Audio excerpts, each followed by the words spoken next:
komunidad, lahat tayo ay sama-sama. Pantay-pantay, walang lambangan, benepisyo sa karamihan. Ang pag-usad ay katulad ng mga daliri sa iyong pala. Liga na, salubungin natin ang kahanda ng pagbabago. Kasama si Marang Tamundong para sa bagong Manilenyo. Bagong umagang paparating, bagong pag-asa para sa lahat. Maliwanag na bukas para sa Maynila, hindi na malayong masilayan ng maraming pagsubok. Siya ang pinakahihintay natin, ang pinakamamahal natin.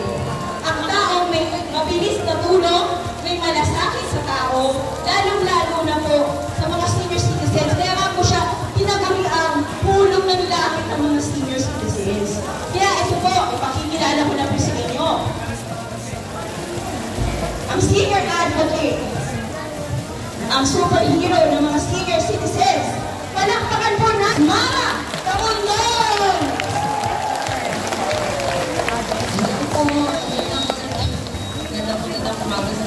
Magandang umaga po sa inyong lahat. Naku, talaga naman. Siyempre, pwede ho ba? Magandang umaga. Naku, pasensya na po kayo. Ayan, kailangan ko po ng blessing ninyo. Dahil sabi nga nila, kapag maraming blessing mula sa ating mga senior citizen, ibig sabihin po ay galing po sa ating Panginoon ang lahat ng biyay. Naku, Diyos ko po. Ang sarap pala ng feeling pag nagmamano. Ayan. Magandang umaga po. Opo. Hello. Pasensya na po kayo dahil ang aking boses ay talagang paus na halos siguro po mga isang buwan na po akong paus. Dahil nasobrahan po siguro sa pagsasalita at sa pag-awit, pero masayang-masaya po ako na nandito po ako sa inyong harapan. Kahit na po kaninang umaga, kinakabahan ako, baka wala pong lumabas na boses. Pero mabait talaga ang bibigyan tayo ng paraan para mairaos po natin itong online registration ngayon. Sabi ko kasi hiniling ko talaga sa kanya na sana hindi po mainitan ang ating mga senior citizen. Aba, ibinigay niya talagang sobrang lamig ngayong araw na ito. Dahil ang pag-ulan po ay isang senyales na marami pong biyaya na tayo ay natatanggap. Dito po mag-umpisa sa Benigno Elementary School para sa ating mga senior citizen. Unang-una po, maraming salamat sa oras na ibinigay po ninyo ngayong araw na ito sa pananood po ng aking video. Ako po ay proud lamang ipakita sa inyo na yan po ay nagampanan po natin ng isang taon yung online registration. Since last year pa po, nung ako ay nag-umpisa, nakita niyo naman po, right after election, ako naman po ay bumaba sa mga barangay. Pinilit ko po at pinilit ng aking katawan, ang maliit na aking pangangatawan, ay pinilit ko po na makababa para makatulong at magampanan po itong online registration natin ngayong araw na ito. Gusto ko lamang sabihin sa inyo ang good news dahil syempre, para sa ating mga senior citizen na meron na po kayong 43 billion pesos na benepisyo mula sa ating gobyerno, na ito po ay marapat lamang mapunta sa ating mga senior citizen. Siyempre, di lamang sa iisa, pero lahat ng senior citizen dito po sa Baseco, bumoboto man o hindi, kayo po ay entitled na makasama, mapabilang, makatanggap ng benepisyo mula sa ating gobyerno. Kaya pasalamatan po natin ang ating mahal na Pangulong Bongbong Marcos!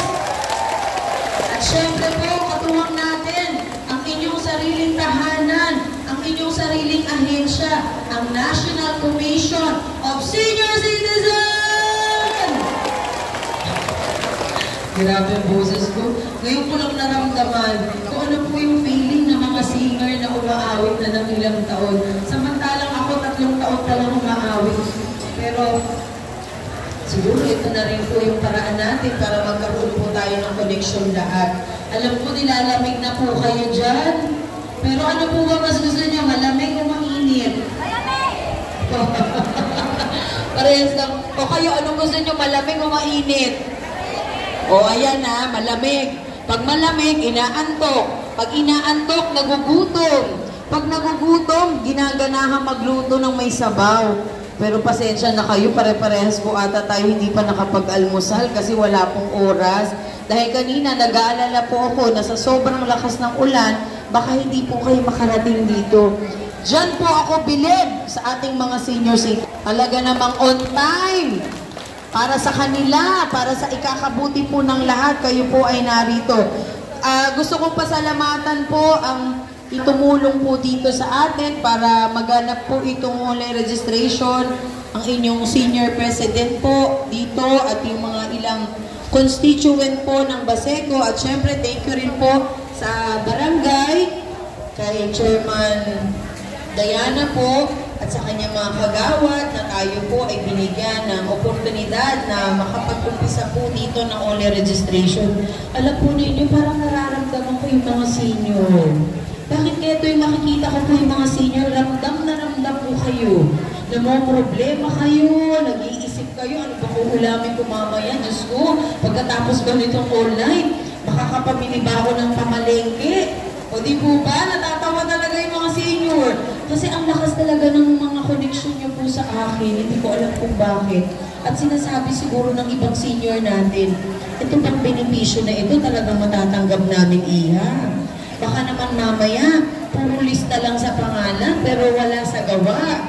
Gusto ko pong malaman ninyo na ito pong online registration ay isang programa ng NCSC na magkaroon ng database ang mga senior. Ibig sabihin, lahat po ng senior natin mapagsama sa isang database para kayo naman po ay talagang nakalista na doon at lahat ng programa at lahat ng benepisyo ay entitled po ang ating mga senior citizen. Hindi na mag-aalala si tatay na baka sabihin sa kanya na ay tayo wala po dito ang pangalan ninyo. Hindi na po kayo mag-aalala dahil once na ipinasok po ang inyong pangalan, lahat po ng programa ng national government mula sa local, lahat po yan ay makakasama kayo, mapapabilang. So kung wala po kayong ballpen at wala na kayong pambili para sa tinta ng pipill upan ninyo, aba ibig sabihin, hindi kayo dapat mawala ng pag-asa kasi meron na po kayong database na pagbabasihan. Kaya ito naman po ay ginagampanan talaga namin. Salamat po na maka-face-to-face ang mga senior citizen. Alam po ninyo, hindi madali ang ginagawa natin, pero para sa inyo, kaya kahit mahirap, ginagampanan po namin. Dahil ang gusto ko pong mangyari, dahil ito nga po ay online registration, kailangan face-to-face po ang pagpaparehistro.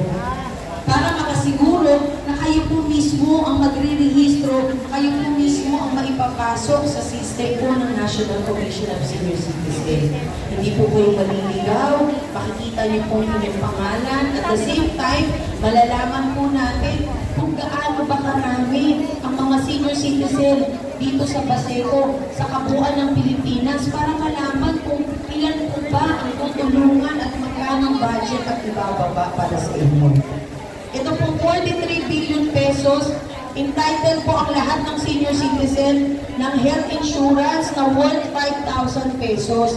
Na kung saan, aba si tatay talaga, Nay, ang galing po tayo, 5,000 pesos each. Na magkakaroon kayo ng libreng laboratory, libreng check-up, dental check-up, eye check-up, heart, lahat po ng check-up. Pwede na po kayo makapag-avail. Kasi di po ba kadalasan ang problema ng mga senior citizen? Ako, iha. Minsan nahihilo ako, pero sa tingin ko malakas ako. Nung pala hindi nagpapacheck up si nanay. Kailangan ma-check up po. Bakit po natin ito ginagawa? Para humaba pa yung buhay natin lahat, lalo na po yung ating mga senior citizen, dahil ako po bilang isang anak nyo na, ay gugustuhin ko po na makasama ng mahaba ang aking mga magulang. Makasama ng mahaba ang ating mga lolo at lola. Yan po ang gusto ng ating gobyerno, ang ating mga Pangulong Marcos National Commission, na humaba po ang buhay ng ating mga senior citizen na malusog, na magagampanan nila at magagawa ang ating tuloy sa ilang pamilya. Maraming salamat po. Yes! Sabi niya tatay, sabi na ihan, awa na ako. Yes, peace tayo, peace. Peace po. So, ibig sabihin, ganun po namin yung mamahal. At nung nakita ko po ang kagandahan sa programa na ito, Kaya naman sa araw na mundo ay hinamang ang lahat. Talaga naman para makababa lamang po ako sa inyo. Alam po ninyo itong paseo ay malapit sa akin, Tay. Kamusta na po kayo? Akala niyo, di ba yung makikilala, Tay, ha? Ngayon lang tayo ulit nakita. Alam po ninyo, ang kasagutan po sa katanungan ninyo na ba't ngayon lang po ako nakababa. Dahil po sa mga napanood ng videos na naging abala po ako sa iba't ibang barangay, hindi lamang po dito sa Maynila, kung hindi pati po sa mga probinsya. Aba, diba? Social tayo, nasa probinsya na po tayo. Nakarating na po ako ng Batangas, Pangasinan, sa mga karating lugar natin, sa Quezon City, sa Montalban, Rizal, sa iba't ibang lugar pa po. At soon, marami pa po lugar. Pero itong paseo ay hindi po pwedeng maiwanan. Hindi po kayo pwedeng makalimutan. Sapagkat sa haba po ng panahon na aking nilambay, kasama na po ang paseo na isang pamilya ko na. Mula noon hanggang ngayon, ako po ay babalik at babalik po para makapag-ibig sa inyo. Katulad po ng isang anak na ay hindi ko nakikita yung pagmamahal sa magulang na lagi po nandiyan. Siyempre, yung pag-aalala at pag-iisip ko po sa inyo ay hindi niyo naman po maiaalis sa akin dahil ako ay isa na rin po magulang na rin para sa aking mga anak. Siyempre, what more pa ang ating present na mahabang-mahaba ang nilakbay para lamang makakain ng pamilya araw-araw, para lang maihatid ang mga anak o apo sa eskwelahan, para lamang makapagtrabaho, para merong maibigay na baon at meron pong maipakain sa mga anak na katulad ko. Ito po ay isang pasasalamat para sa inyong mga senior citizen na meron pa rin pong mga anak na katulad ko na maglilingkod at magbabalik po ng pagmamahal, pagmamalasakit para sa ating mga senior citizen. Kaya sana ito po ang maging umpisa ng magandang pangarap ko para sa ating mga senior citizen. Gusto ko lamang makita po na maging maayos ang inyong kalagayan pagdating sa kalusugan. Magkaroon po ng livelihood program para sa ating mga senior citizen. Hindi ko naman po sinasabi na magpakahumba pa tayo ng trabaho, ano po. Pero yung simpleng pagkakakitaan para ma-maintain niyo po ang inyong gamot, ang inyong kagandahan at kagapuhan, makakain po na kung ano man ang gusto ninyo. Yan lamang po yung mga simpleng pangarap ko para sa inyong lahat. Alam ko po na hindi madali ang buhay natin, pero hindi naman po masama mangarap para sa inyo. At the same time, hindi naman po siguro mahirap na magsakripisyo din ang anak para sa kanyang mga magulang. Kaya kami po, kabilang ang aking team, na mga nag-volunteers po at yung mga vloggers natin na gusto rin po maipakalap itong programa para sa inyo, para matulungan din po natin yung ibang mga senior citizen na malaman po nila itong programa. Alalahanin niyo po na ang pagkakaisa natin ay isa sa mahalagang paraan natin para ito po ay magampanan. Kaya sana po kaisa ninyo ako at bilang isang anak niyo na, ituring niyo na po akong anak, na ako naman po ay nandito, wala man po ako sa politika, ako po ay maglilingkod sa inyo dahil natagpuan ko po ang tunay na dahilan ng ating buhay. Nung panahon ng pandemya na napakahirap, wala po tayong magawa, wala po tayong makain, wala tayong trabaho. Pero itong po pangalawang buhay na ibinagkaloob po sa atin, gusto ko pong magamit ito sa paglilingkod. Kaya ako naman po ay patuloy na bumababa at ginagampanan ito. Siguro marahil, iniisip po ng ibang mga senior citizen natin na baka ginagawa lamang ito ni Mara dahil sa politika. Alam po ninyo, 3 taon na po akong bumababa. Right after election, ginawa ko na po ito. Dahil gusto ko nga po sana na maramdaman ng mga tao na meron pa rin isang tao, meron pa rin katulad natin na maglilingkod lamang kahit wala pong makalim. Maglilingkod lamang, magmamahal kahit na hindi nakaupo. Ginawa ko po yan bilang magandang ehemplo sana para sa ating lahat. Na tayo po minsan nawala na rin ng pag-asa. Ako rin po, umabot na ako sa edad na 46 years old.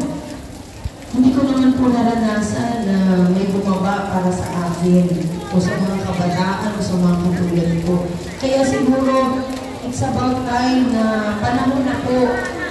Ang Panginoon na rin po ang gumawa ng paraan para tayo po magkasama-sama.